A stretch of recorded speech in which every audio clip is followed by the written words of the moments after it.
बात करेंगे जेपी नड्डा के दरअसल महाराष्ट्र दौरे पर। भारतीय जनता पार्टी के राष्ट्रीय अध्यक्ष केंद्रीय स्वास्थ्य मंत्री जेपी नड्डा शनिवार को महाराष्ट्र के दौरे पर रहे।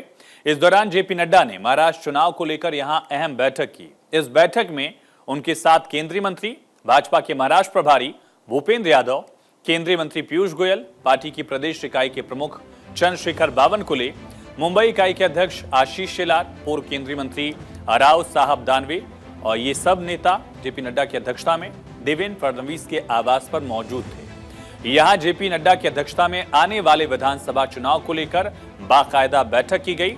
अहम गहन मंथन चिंतन यहां हुआ है। लेकिन जेपी नड्डा का दौरा खास क्यों है, ये समझते हैं। दरअसल महाराष्ट्र में इसी साल आखिर में विधानसभा के चुनाव होने हैं। एनडीए को लोकसभा नतीजों से एक तरह से जो एक्सपेक्टेशन थी वो पूरी नहीं हुई और विकास अघाड़ी वहां लीड लिया।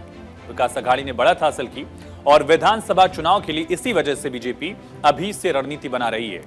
खुद गृह मंत्री अमित शाह ने 8 सितंबर को ही मुंबई का 2 दिवसीय दौरा किया था, 2 अहम बैठकें की थी। एक हफ्ते के अंदर राष्ट्रीय अध्यक्ष जेपी नड्डा भी मुंबई पहुंचे और मुंबई की 36 सीटों को लेकर बीजेपी का खास फोकस है।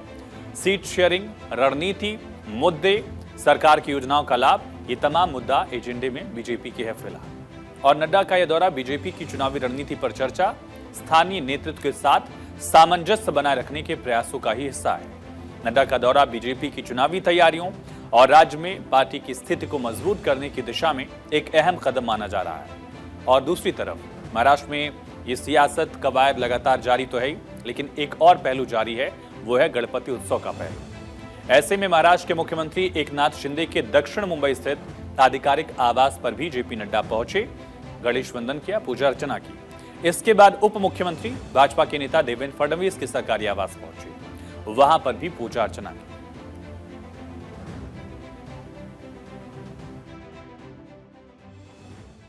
जेपी नड्डा जी हमारे राष्ट्रीय अध्यक्ष, वो आज मुंबई आए थे। महाराष्ट्र में सबसे दिल के करीब हमारा त्योहार गणेशोत्सव का है, तो गणेशोत्सव के निमित्त यहाँ आए थे।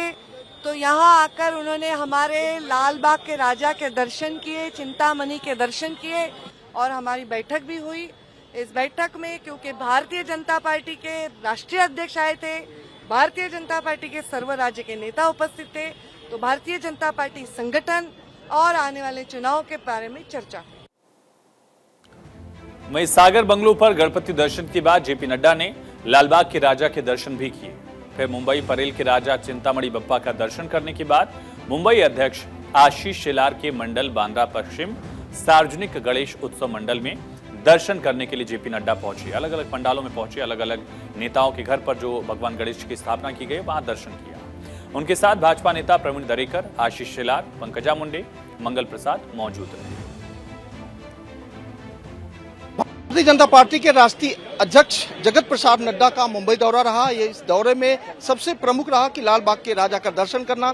उसके बाद लाल बाग के राजा से सटे हुए चिंतामणि बप्पा का दर्शन करने के बाद आज जो है मुंबई में भारतीय जनता पार्टी के तमाम पदाधिकारियों के साथ बैठक भी हुई है। लेकिन आप तस्वीरों में देख पा रहे हैं कि यह मुंबई बांद्रा का जो है सार्वजनिक गणेश उत्सव मंडल के यहाँ जो है जगत प्रसाद नड्डा आए और दर्शन किए।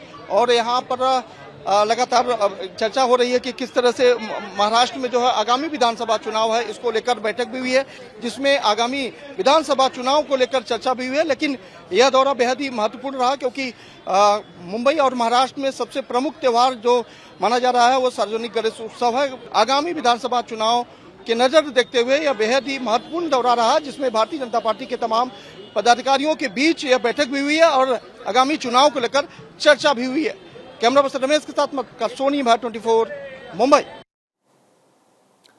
अभी पिछले हफ्ते केंद्रीय गृह मंत्री अमित शाह ने मुंबई का दौरा किया था। 2 अहम बैठकें की थी। पहली बैठक सीएम शिंदे और दोनों उप मुख्यमंत्री यानी फडणवीस और अजित पवार के साथ बैठक हुई थी। इस बैठक में सीट शेयरिंग पर चर्चा हुई थी, विधानसभा के चुनाव पर चर्चा हुई थी। एक और बैठक हुई बीजेपी नेताओं के साथ। इसमें सरकार की योजनाओं को लोगों तक पहुंचाने का निर्देश दिया था गृह मंत्री अमित शाह ने कि सरकार की जो योजनाएं हैं उनका लाभ, उसकी जानकारी जनता तक, अंतिम पंक्ति तक पहुंचाया जाए।